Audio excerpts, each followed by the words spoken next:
Hello everyone, હું Mehul sir આપ સૌનું સ્વાગત કરું છું મારી ચેનલ ધ બ્રાઇટર્સ માં.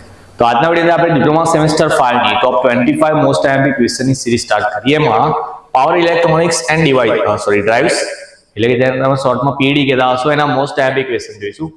આઈ થિંક આપણે સ્વિચ ગેરના આઈએમપી મૂકી દીધા છે, ઈએનએસ ના બી થઈ ગયા છે. આ તમારો થર્ડ સબ્જેક્ટ છે.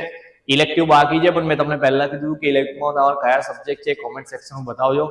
સૌથી વધારે જેનો ઇલેક્ટિવ સબ્જેક્ટ કોમન હશે એના વિડીયોમાં ટ્રાય કરીશ, કારણ કે ઓલરેડી આ વિડીયો આવવામાં થોડોક લેટ થઈ ગયો હું, કારણ કે બિઝી એટલો શેડ્યુલ હોય છે. પણ હું ટ્રાય કરીશ કે તમારો ફોર્થ જે સબ્જેક્ટ છે એના પેપરના થોડાક દિવસ પહેલા એનો વિડીયો બી આપી દઉં. પણ જે વિડીયો તમારી પાસે આવે તૈયારી સ્ટાર્ટ કરી દેવાની, અને કોઈ સ્ટુડન્ટ હવે ના હોય તો એને આ વિડીયો સેન્ડ કરી આપવાનો, એની પાસે બી પહોંચી જાય તો એની બી તૈયારી સ્ટાર્ટ થઈ જાય. ઓકે, ચલો જોઈએ તો સૌથી પહેલા કયો ક્વેશ્ચન કહો તો પહેલો ક્વેશ્ચન છે principle construction and working of IGBT. IGBT નો સિદ્ધાંત, રચના અને એનું કાર્ય સમજાવવાનું 7 માર્ક્સમાં પૂછાયેલો ક્વેશ્ચન છે. બીજો ક્વેશ્ચન તમારો snubber circuit for protection of SCR. તો એસસીઆર ના રક્ષણ માટે અલગ અલગ મેથડ આવે છે, dv by dt, di by dt. એમાંથી સ્નબર સર્કિટ વાળો ક્વેશ્ચન જે છે વિથ સર્કિટ કરવાનો તમારો 4 માર્ક્સમાં આવે. Need of free wheeling diode. Free wheeling ડાયોડની જરૂરિયાત શું છે 3 માર્ક્સમાં પૂછાયેલો ક્વેશ્ચન, બહુ નાનો છે, યાદ બી રહી જાય. ક્લાસ સી અને ક્લાસ એફ કોમ્યુટેશન કરવાનું છે, અને difference between natural commutation and force commutation. તો કોમ્યુટેશનના 3 ક્વેશ્ચન છે, પહેલા ચેપ્ટરમાં જે તૈયાર કરવાના છે 3માંથી એક ક્વેશ્ચન તમને આવશે, અને તન તો નહીં આવે. એના પછી આ બે જે ક્વેશ્ચન છે એમાંથી એક કાં તો બંને 7 માર્ક્સની અંદર આવશે, પણ ઓરમાં આવશે. 3 phase half wave rectifier and 3 phase full wave rectifier. જે રીતે આપણે સિંગલ ફેઝ પહેલા બની ગયા હતા ઈડીસી ની અંદર આવી, તો આમાં તમારે 3 ફેઝ કરવાનું. 3 ફેઝ થોડોક ટફ લાગતો હશે, પણ ઇઝીલી મતલબ તમે શાંતિથી એને તૈયાર કરવા જાઓ, સમજી લો તો યાદ રહી જશે. 7 માર્ક્સમાં કમ્પલસરી આવવાનો ક્વેશ્ચન આ વખતે. 9થમાં એમ્પ્લિટ્યુડ કંટ્રોલ છે તમારે ટેક્સ્ટની અંદર, controlling of AC load with help of 2 SCR and 2 diode. 2 SCR એટલે કે 2 SCR અને 2 ડાયોડની મદદથી કંટ્રોલ કરવાનો છે કોનો? એસી લોડનો, એટલે એસી લોડનું નિયંત્રણ કરવાનું. ઓકે, પછી ચોપર છે.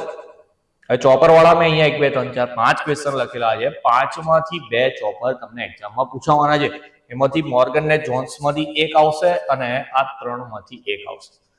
એટલે 5 તૈયાર કરીશું તો એક્ઝામમાં 2 લખાશે, બરાબર? તો કયા કયા ચોપર? એક ડીસી ચોપર, ક્લાસ એ, ક્લાસ સી, મોર્ગન ને જોન્સ. સ્ટેપ અપ ચોપર બી છે આઈ થિંક અંદર, એવું મેં મેન્શન કર્યું છે કે નહીં આઈએમપી માં ખબર નહીં, પણ જો એ બી કરી દેવા. ચોપર વાળા ક્વેશ્ચન 2 તો પેપરમાં આવવાના છે. હવે એક ચોપર 7 માર્ક્સમાં આવશે, બીજો 3 કે 4 માર્ક્સની અંદર આવશે. કયો એમાં નહીં ખબર અત્યારે, પણ 5માંથી હશે એટલું કહી દઉં છું. ઓકે, ચલો 16માં જોઈએ પીડબ્લ્યુએમ એટલે કે પલ્સ વિથ મોડ્યુલેશન. 17માં લખ્યું છે મેં ક્લાસિફિકેશન ઓફ ઇન્વર્ટર, એટલે કે ઇન્વર્ટરનું વર્ગીકરણ છે. વર્ગીકરણની અંદર જેટલા નામ આવતા હોય એટલા લખવાના, કશું બીજું લખવાનું નહીં.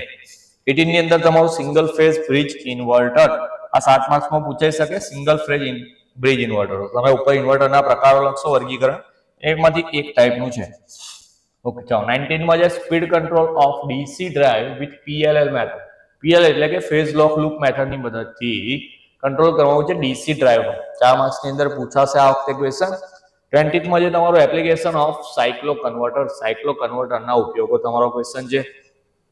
પછી આ બેમાંથી એક 7 માર્ક્સમાં ફાઇનલ છે mid point converter of 1/3 output for resistive load. Resistive load માટે મિડ પોઈન્ટ વાળું જે તમારું કન્વર્ટર છે કે જેનાથી 1/3 પ્રકારનું આઉટપુટ મળે, એક ક્વેશ્ચન. ને બીજો છે bridge type cycloconverter for 1/4 frequency output. તો આ જેવી રીતે 1/3 માટેનું છે, આ જેવી રીતે 1/4 માટેનું. ગુજરાતીમાં કોઈક વાર 1/3 1/4 એવું લખીને આવે છે, પણ આ બે ક્વેશ્ચન ફાઇનલ છે, 7 માર્ક્સની અંદર આવવાના છે. એમાં જેટલા બી વેવફોર્મ પેલા આપેલા છે એ તમારે બધા ડ્રો કરવાના છે, 7 માર્ક્સમાં આવશે એટલે. ઓકે, ચાલો 23માં છે speed control of DC motor by using chopper circuit. Chopper સર્કિટની મદદથી ડીસી મોટરનું સ્પીડ કંટ્રોલ કેવી રીતે થાય તે સમજાવવાનું. 24માં તમારું ટાઈમ રેશિયો કંટ્રોલ કેવી રીતે છે. અને લાસ્ટમાં છે તમારો open loop control method for speed control of universal motor.